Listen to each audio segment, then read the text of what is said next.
Yes, so in the last video we were studying about this painting. जैसा कि हमने देखा था कि जो हिस्टोरियंस होते हैं उनको स्कल्पचर्स वगैरह जब मिल जाते हैं तो विजुअल जब आर्टिफैक्ट्स वगैरह कुछ मिलता है, कुछ विजुअल जिसको वो देखकर आइडेंटिफाई कर सकें, तो उसमें दो चीजें आती हैं। एक तो स्कल्पचर आ जाते हैं, दूसरी आती हैं पेंटिंग्स। तो पेंटिंग्स जो लाइवली देखने को मिली हैं वो अजंता की केव्स में है, जो मैक्सिमम पेंटिंग्स देखने को मिली हैं जो कि अच्छी कंडीशन में हैं। और इसमें टेक्निक यूज की गई है शेडिंग की, जिससे कि 3 डायमेंशनल क्वालिटी दिख सके। और कई पेंटिंग्स तो इतनी नेचुरलिस्टिक होती हैं कि आप देखकर पता भी नहीं लगा सकते कि ये पेंटिंग है कि एक्चुअली में बैठा हुआ है। अब अजंता की केव्स में जो पेंटिंग्स हैं उसमें जो चीज दिखाई गई है दैट इज टेकन फ्रॉम जातकास। इसमें राजा महाराजाओं की लाइफ कैसे होती थी, राजा महाराजा नॉट एग्जैक्टली बेसिकली जो मतलब हायर स्टेटस वाले जो लोग होते थे उनकी लाइफ कैसे होती थी, मेन और वुमेन कैसे काम किया करते थे, फेस्टिवल्स कैसे सेलिब्रेट किया जाता था, वो दिखाते थे। अब यहाँ पर अगर आप देखें तो this is the picture of Gajalakshmi. इसको कई लोग गजलक्ष्मी भी कहते हैं और कई लोग ये भी बोलते हैं कि ये बुद्धा की माँ माया जो थी उनको डिपिक्ट कर रहे हैं। गजलक्ष्मी इसलिए कि जो यहाँ पे आप देख सकते हैं 2 एलिफेंट्स हैं और ये एक स्टैचू है जिनको हम लोग धन की देवी बोलते हैं, और ये उनको शावर दे रहे हैं। जब जैसे देवताओं का अभिषेक वगैरह किया जाता है तो ये उनका अभिषेक कर रहे हैं। सो इसीलिए इनको गज यानी हाथी, तो गजलक्ष्मी नाम दिया गया। और कई लोग इसको ये भी बोलते हैं कि माया, और कुछ बोलते हैं कि हाँ ये दोनों को ही डिपिक्ट कर रही है।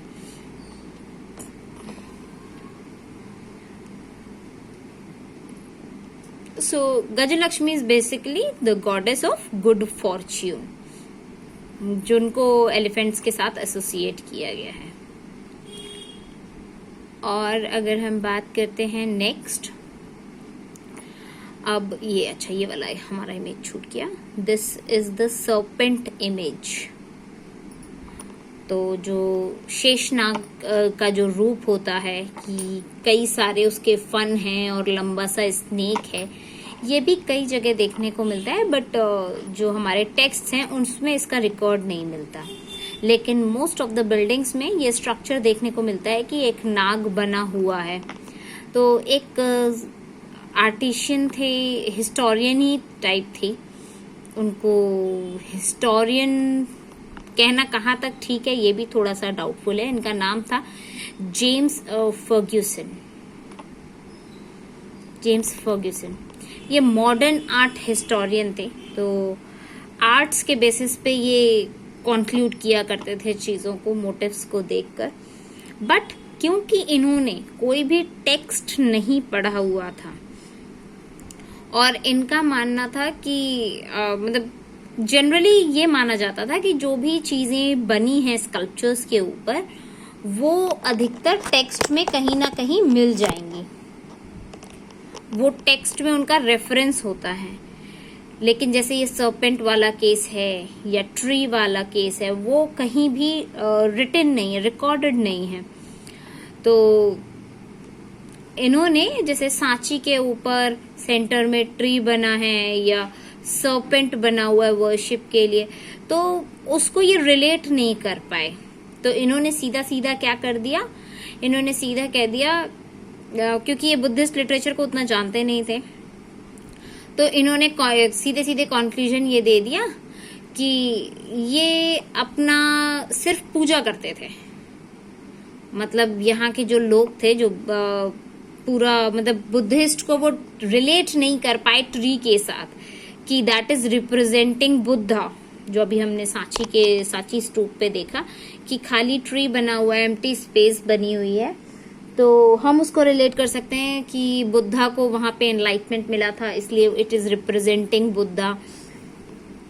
तो ये इन्होंने बुद्धिस्ट टेक्स्ट पढ़ा नहीं था, तो इन्होंने सीधे सीधे कह दिया कि यहाँ के लोग पेड़ों की और सांपों की पूजा करते थे, इसीलिए उन्होंने ये इमेजेस बनाई हुई थी। अब न्यू रिलीजियस ट्रेडिशंस, जैसा कि अभी हम जानते हैं कि जो बुद्धा थे उन्होंने नया ट्रेंड शुरू किया था, निब्बना वाला, सब चीज छोड़ दो, त्याग दो, वर्ल्डली चीजों से पीछे हट जाओ, जो अपनी गलतियां उनका प्रायश्चित करो।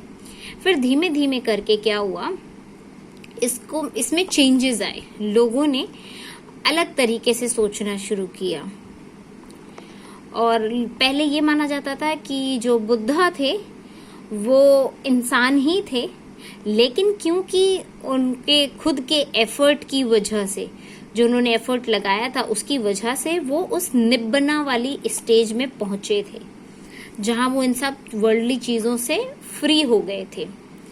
तो थे वो इंसान ही, और निब्बना उनको अपने एफर्ट्स की वजह से मिला था। लेकिन धीमे धीमे ये आइडिया थोड़ा सा चेंज हो गया। अब लोगों ने उसको इस तरीके से लेना शुरू कर दिया कि ये एक्चुअली में भगवान थे और उन्होंने अवतार लिया था हमारे भले के लिए, और हमारे पापों से हमको, क्योंकि यहाँ पे बहुत ज्यादा पाप बढ़ गए थे, तो पापों से मुक्त कराने के लिए उन्होंने लिया हुआ था। और फिर कॉन्सेप्ट आ गया बुद्धिसत्ता का, बुद्धिसत्ता।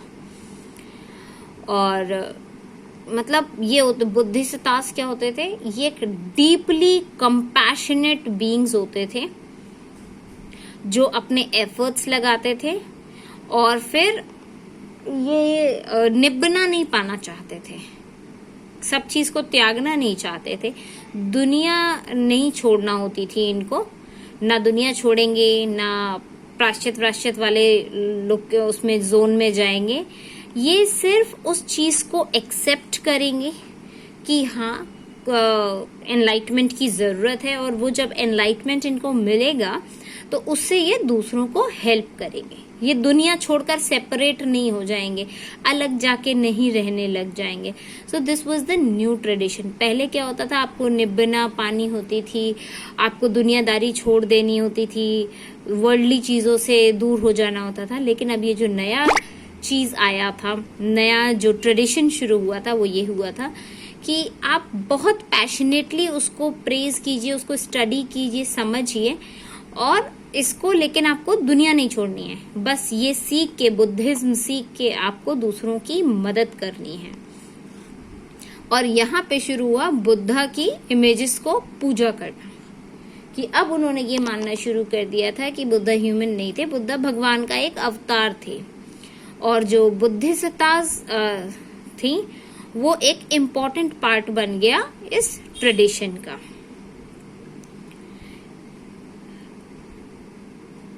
अब ये जो नया वे आ गया था थिंकिंग का कि दुनियादारी मत छोड़ो, दुनिया में रहते हुए लोगों की मदद करना है, तो इसको बोला गया महायाना, जिसका मतलब होता था Mahayana, big vehicle, great vehicle.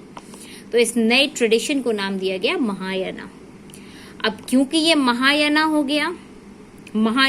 गया, तो पुराने वाले को क्या नाम दिया जाए, तो उसको नाम दिया गया हिनायना, यानी लेसर व्हीकल। ये ग्रेट व्हीकल और वो लेसर व्हीकल। अब जो सपोर्टर्स थे महायाना के, उन्होंने दूसरे बुद्धिस्ट को हिनायना कहना शुरू कर दिया, जो बुद्धा वाली बुद्धिज्म फॉलो किया करते थे, जो ओल्डर ट्रेडिशंस को फॉलो किया करते थे। जबकि जो ओल्डर ट्रेडिशन वाले थे वो अपने आप को थेराविदिन्स कहते थे। यहाँ आप देख सकते हो हेडिंग, हिनायना और थेराविदा।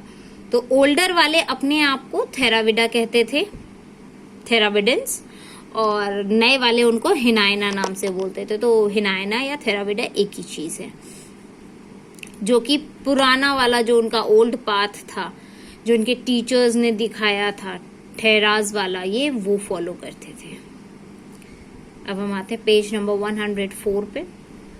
इसमें है द ग्रोथ ऑफ पौराणिक हिंदुइज्म। अब वापस से वो जो पुराणों वाला जो हिंदुइज्म कल्चर था वो वापस से आने लगा था। जैसे क्योंकि ये जो नया कॉन्सेप्ट आया, ये बुद्धिस्ट फॉलोअर्स को अपनाने में ज्यादा प्रॉब्लम नहीं हुई, कोई चीज लीक से हटकर आती है तो थोड़ा सा एक्सेप्टेंस लेवल में प्रॉब्लम आती है, थोड़ा सा उसके लिए टॉलरेंस देखने को मिलता है। लेकिन क्योंकि ये नया कॉन्सेप्ट नहीं था कि भगवान अवतरित हुए हैं हमारे भले के लिए, क्योंकि ऐसी स्टैचूज भी हमको देखने को स्कल्पचर्स में देखने को मिलती हैं, जहाँ पे ये विष्णु जी का वराह अवतार था। वराह अवतार वॉज की बॉडी ह्यूमन की थी और जो हेड था वो पिग का था, तो इसको वराह अवतार कहते हैं। ऐसे माना जाता था हिंदुइज्म के कल्चर में, हिंदुइज्म के नोशन में कि भगवान हमें बचाने आते हैं, और ये चीज बुद्धिज्म के लिए कोई नई थी नहीं। तो अलग अलग ट्रेडिशंस डेवलप हो रहे थे। हिंदुइज्म में ये चीज बहुत कॉमन थी, और इसमें सबसे ज्यादा पार्ट निभाया वैष्णविज्म ने। वैष्णविज्म मतलब जो हिंदू धर्म में विष्णु की जो पूजा होती थी, विष्णु को, शिव को इम्पोर्टेंट पार्ट माना जाता था, इम्पोर्टेंट डिटीज में काउंट किया जाता था। जैसे अभी भी हम कहते हैं त्रिदेव होते हैं, ब्रह्मा, विष्णु, महेश। तो Vishnu was a principal deity जिनको वर्शिप किया जा रहा था। फिर तो वो कहलाया क्या, वैष्णविज्म। और शिव जी को जहाँ किया जा रहा था, उनको चीफ गॉड माना जा रहा था, तो that was called as Shaivism. और इन्होंने अपने जो वर्शिप करने के लिए जो डीटी थी वो उन्होंने खुद सिलेक्ट करना शुरू कर दिया। अब इस तरीके की वर्शिप में क्या होता था, जो डिवोटीज होते थे, मतलब पहले क्या होता था, एक टीचर है और वो अपने बच्चों, अपने डिसाइपल्स को ज्ञान दे रहा है, और वो उसकी बात मान रहे हैं एज अ टीचर कि वो हमको ज्ञान की बातें सिखा रहा है। लेकिन अब क्या था, अब उनका हो गया था कि you are not a teacher, you are god to us. तो अब जो रिलेशन पहले टीचर और स्टूडेंट का था, जो डिसाइपल्स का था, अब वो बन गया था डिवोटीज एंड गॉड का। तो जो भक्ति वाला चीज था, भक्ति वाला सेक्शन था, वो आ गया था। तो अब जो पूजा हो रही थी, जो भगवान को जो प्यार दिया जा रहा था, उसको नया नाम दिया गया भक्ति। अब जो वैष्णविज्म का जो कल्चर था, उस कल्चर में ये माना जा रहा था कि विष्णु जी ने 9 अवतार लिए थे, और भगवान विष्णु के 10 अवतार थे, 10 अवतार बोला जाता है, 10 अवतार थे इस ट्रेडिशन में, जहां उन्होंने अलग अलग तरीके से दुनिया में आए और जो डिसबैलेंस हो रखा था, इम्बैलेंस हो रखा था वर्ल्ड में, उसको बैलेंस आउट किया। जो खराब चीजें थी या जो बुराइयां ज्यादा बढ़ रही थी, उनका डिस्ट्रक्शन किया, इविल फोर्सेस को उन्होंने खत्म किया, और ये सब काम उन्होंने अलग अलग अवतार में आकर किए थे। तो इन अवतारों में इनका वराह अवतार आता है, वामन अवतार आता है, और आपका कृष्ण अवतार भी आता है।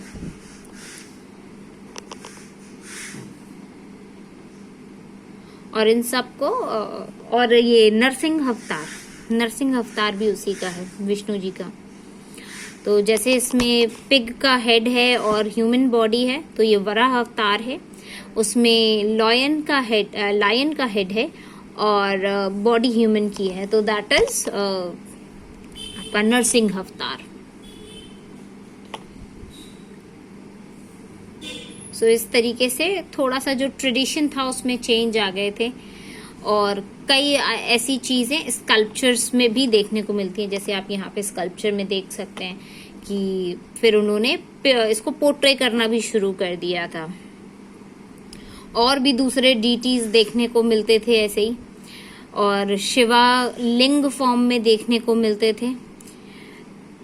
शिव जी का जो अधिकतर फॉर्म देखने को मिलता है वो लिंग फॉर्म ही दिखता है, जो शिवलिंग वाला फॉर्म है वही दिखाई देता है। ह्यूमन फॉर्म उनका उतना ज्यादा स्कल्पचर्स में नहीं देखा गया। तो ये सारी जो रिप्रेजेंटेशंस थी, ये एक अलग तरीके का कॉम्प्लेक्स सेट ऑफ आइडियाज देते हैं कि डीटीज कैसे होते थे, उनके सिंबल्स ऐसे ऐसे सिंबल्स होते थे, उनकी हेड ऐसा होता था, उनकी ड्रेस ऐसी होती थी, उनके ऑर्नामेंट्स ऐसे होते थे, और वेपन्स ऐसे ऐसे यूज करते थे। जैसे हर डीटी है तो वो एक पर्टिकुलर वेपन से रिलेटेड है, जैसे विष्णु जी का चक्र रहेगा, सो शिव जी का त्रिशूल रहेगा, तो उनके वेपन्स भी उनको असाइंड थे, उनके सिंबल्स असाइंड थे, उनके नंबर ऑफ हैंड्स, उनके हेड्स, वो सब चीजें भी थी। तो अब इन चीजों का मतलब समझने के लिए हिस्टोरियंस ने क्या किया, हिस्टोरियंस को स्टोरीज चाहिए थी इनके पीछे की, कि कैसे ये हुआ। तो इनकी जो स्टोरीज थी वो सभी तरीके के पुराणों में ऑलरेडी रखी जा चुकी थी, ब्राह्मणों ने रखी हुई थी, क्योंकि ब्राह्मण वाला जो पुराण वाला सिस्टम था उसी को ओवरकम करके ये बुद्धिज्म आया था।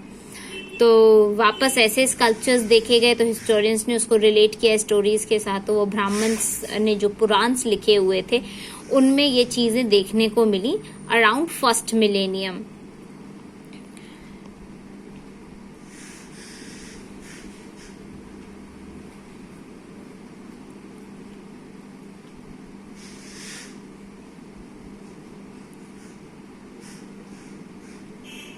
उसमें कई सारे भगवान और देवी देवताओं की कहानियां थी, और जो कि सिंपल संस्कृत में दोहों के माध्यम से लिखी हुई थी, और इसलिए थी कि उसको जोर जोर से जब पढ़ा जाए तो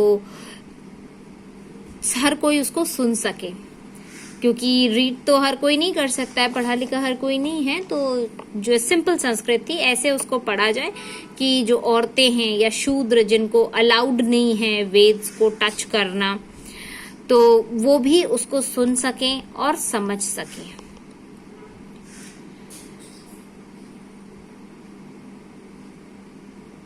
और काफी कुछ चीजें जो पुराणों में थी वो इंट्रैक्शंस के थ्रू समझ में आई, कि जो लोग थे वो प्रीस्ट से मिलते थे या मर्चेंट से, या ऑर्डिनरी मैन थे, वुमेन थे, जो कि जगह जगह से होकर आए थे। तो उन्होंने अपने अपने आइडियाज को शेयर किया, अपने बिलीव्स को शेयर किया। तो उन सारे चीजों को मिला जुला के फिर पुराण में लिखा गया। तो जैसे कि हम जानते हैं वासुदेव कृष्ण जो थे, जैसे मैंने बताया कि विष्णु जी के जो अवतार थे उनमें से एक अवतार कृष्ण का भी है, उन्हें वासुदेव कृष्ण के नाम से जाना जाता है। वो एक इम्पोर्टेंट डेटी हैं और मथुरा रीजन में उनकी ज्यादा पूजा की जाती है, और सेंचुरीज हो गई हैं और उनकी पूजा होती है और वैसे ही होती चली आ रही है। अब इसके साथ साथ हो गया बिल्डिंग टेम्पल्स वाला कल्चर भी शुरू। जैसे हमने बुद्धिज्म में देखा था कि बुद्धा की कोई भी टेम्पल वेम्पल नहीं बने हुए थे, उसके बाद जो स्तूपास बने थे वो भी अशोका ने बनवाए थे बाद में, और वहां पर उनकी चीजें हैं, स्टैचूज नहीं है, उनकी जो बिलोंगिंग्स हैं या उनके बॉडी पार्ट्स हैं वो कुछ दबाए गए थे, बरी किए गए थे। लेकिन अब ट्रेडिशन आया था बिल्डिंग टेम्पल्स बनाने के लिए।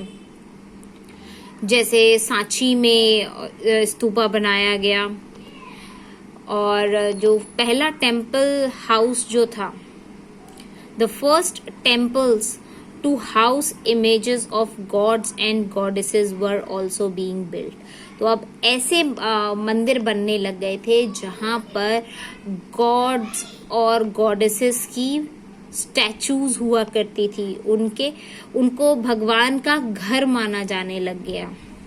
जो पुराने टेम्पल्स होते थे उनमें एक छोटा सा, मतलब इतने ज्यादा भव्य नहीं होते थे जैसे आजकल के मंदिर होते हैं। दोज वर लाइक एक छोटा सा स्क्वायर शेप बनता था जिसको गर्भगृह कहते थे, और उसके अंदर मूर्ति रख दी जाती थी, और वो तीनों तरफ से बंद होता था। उसका सिर्फ एक ओपनिंग होता था, सिंगल डोरवे, जहां से वर्शिपर अंदर जाता था, पूजा करने वाला अंदर जाता था, अपनी पूजा वूजा करता था। और फिर उसके बाद एक बड़ा सा स्ट्रक्चर जो कि कहलाता है, ये आप देख सकते हो इस पिक्चर में, जैसे ये छोटा सा एक स्क्वायर बना हुआ है और इसके अंदर बस भगवान की एक मूर्ति रखी हुई है, बाकी चीजें नहीं बनी होती थी। और इसके ऊपर फिर क्या होता था, ये गर्भगृह बन गया, फिर इसके ऊपर एक ऊंचा सा टीला जैसा बना देते थे जिसको शिखर कहते थे। जो सेंट्रल श्राइन होती थी उसको आप शिखर कहते हो। इसी में अगर आप टेम्पल का जब स्टडी करते हो, पहले आपने शायद पढ़ा होगा कि साउथ इंडिया के टेम्पल्स का structure is very different from north India का टेम्पल स्ट्रक्चर। बट मेन चीज जो होती है दैट इज गर्भगृह वही का वही रहता है, और गर्भगृह के ऊपर शिखर जरूर होता है। जैसे वहां पे स्तूप होता था और स्तूप के ऊपर एक मास्ट लगा होता था which was like umbrella like structure. जो टेम्पल की वॉल्स होती थी उनको खूब अच्छे से सुंदरता से सजाया जाता था, जैसे स्तूपा की आउटलाइन सजाई जाती थी। और फिर बाद में ये टेम्पल्स को बहुत ज्यादा इलेबोरेट कर दिया गया, इसमें असेंबली हॉल भी डाल दिए, बड़ी बड़ी दीवारें डाल दी, गेटवेज डाल दिए, अरेंजमेंट्स कर दिए, सप्लाई ऑफ वाटर होने लग गई।